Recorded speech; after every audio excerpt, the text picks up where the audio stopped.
So today, the shop is hot, already sweating. But we have a 2022 Polaris 1000 in here, 4-seater.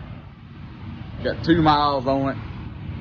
And we are gonna do what they consider a 3 to 5 inch lift. And then we're gonna turn the strut, or the coilovers up a little bit, so we'll see what we can get out of it. We're getting started on it. We got a bracket put on down in here in the front end under the what they call the little hood. So we're gonna get started. We'll put some pictures and all, see what happens.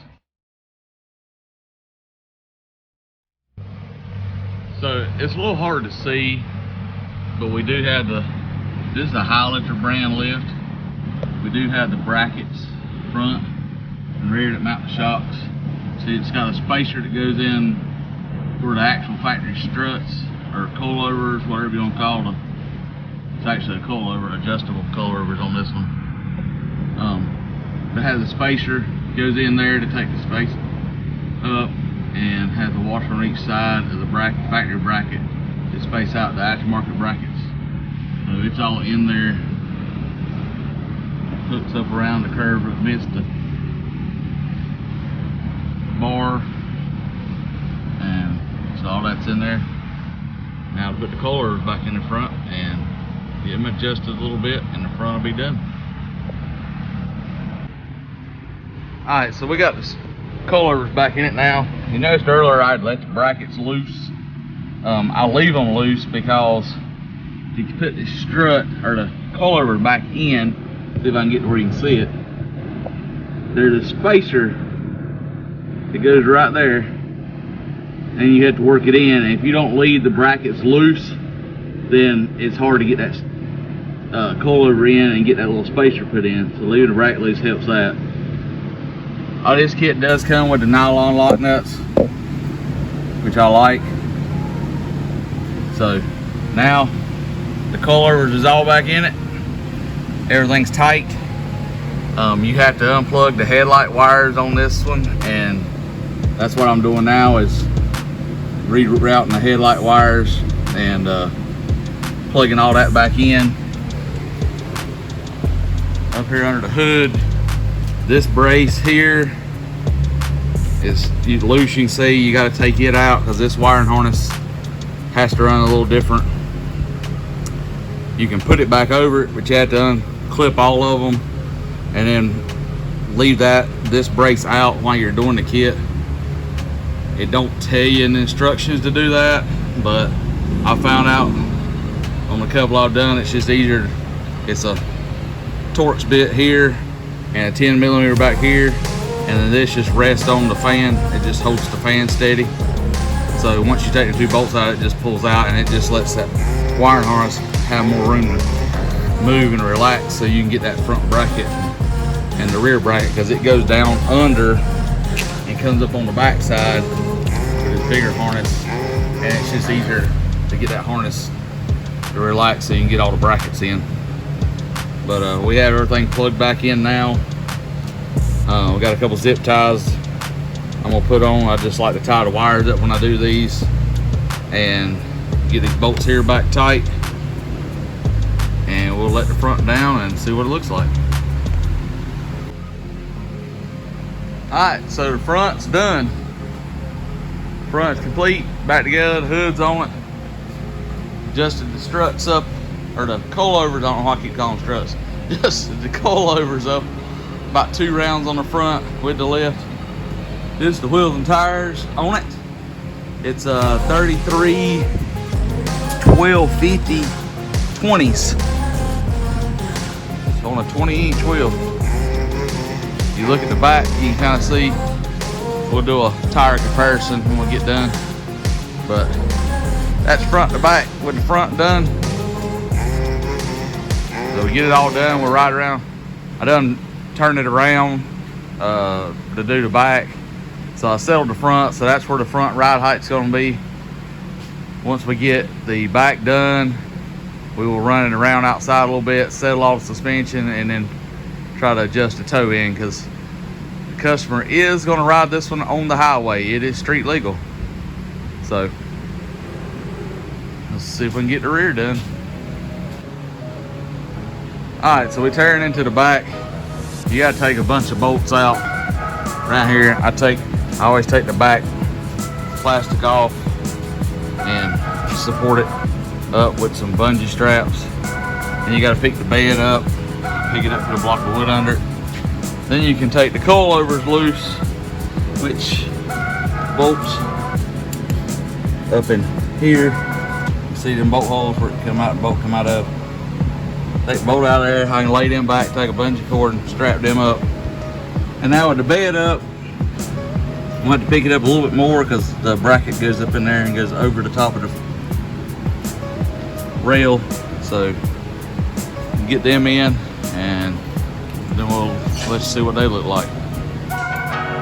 Alright, so got the brackets put in. You have to slip them over the frame here. Slip them over back here and they go in behind this or go beside of this, and it's got a notch here. It's cut out on both sides to miss that brace, but kind of does just like the front did where the factory coilover mounted. Takes a spacer in there to take up that room, and it's got a washer on the inside and outside. You can't see that one because it's got a lip, but there's one in there too on this front side here. And then it's got a plate that goes in here and it turns upside down, and then bolts hold, and that keeps it from matching that plate. So when you tighten them bolts down, it'll hold all that in place and don't mash the tube or pull the brackets in here.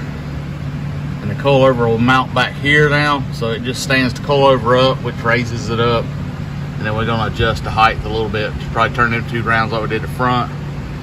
Also, to get in here to this air intake pipe here, so I can get the light to stay on point. This air intake tube here, it usually comes down, and this end, it goes up in this hole. It's just got a rubber seat, so you can pull it out, pull it down. And this is on the passenger side. Driver side, you can kind of do the same thing. It's got a air intake pipe here that goes to where your belt and all is. It attaches here to the brace and goes up here to this vent with a hose clamp. So you take that loose and you can bend it down out of the way. Then you can take this air pipe, which kind of the same thing the other side. It's just not quite as flexible. It comes out of the hole there. It's real flexible, so it just pulls. You can pull it out of the hole or take it from the top, push it down. Then you can kind of just keep it pulled over. There's the bracket on the other side. I also have this little vent. This I think goes to the differential on the back, but it's a vent tube. You go to the front, if you can see the little the slot right there, and it just pops out of it, and it'll pop right back in. So this side same way, brackets in. So we're ready to stick the coilover back in both sides, and then we can hook all the hoses and pipes and all that back up, set the bed back down, get everything bolted back together, and swap wheels and tires.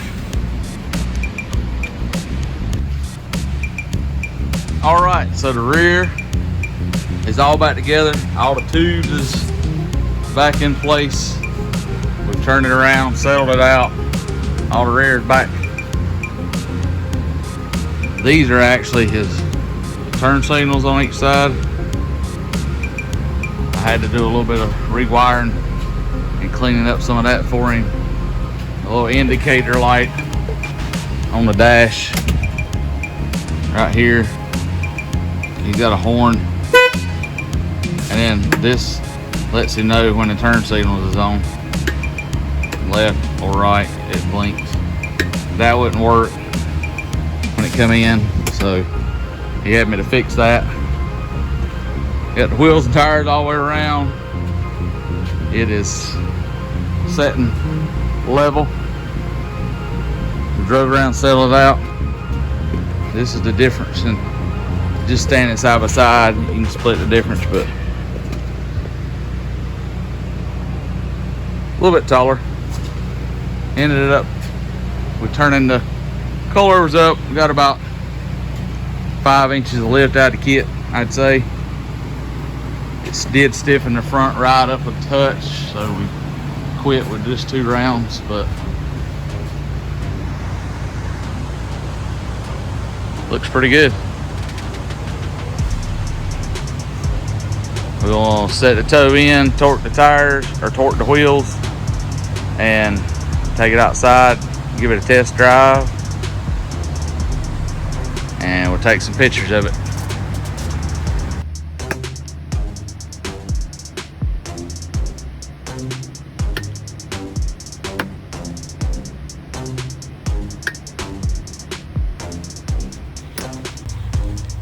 Alright, so it's done outside.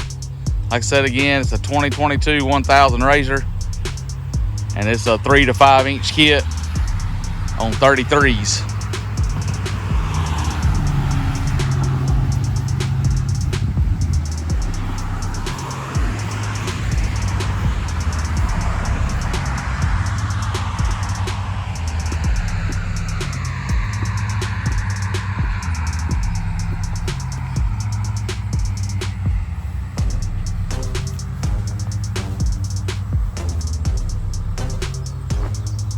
And there you go. It's complete. Customer's on the way to pick it up.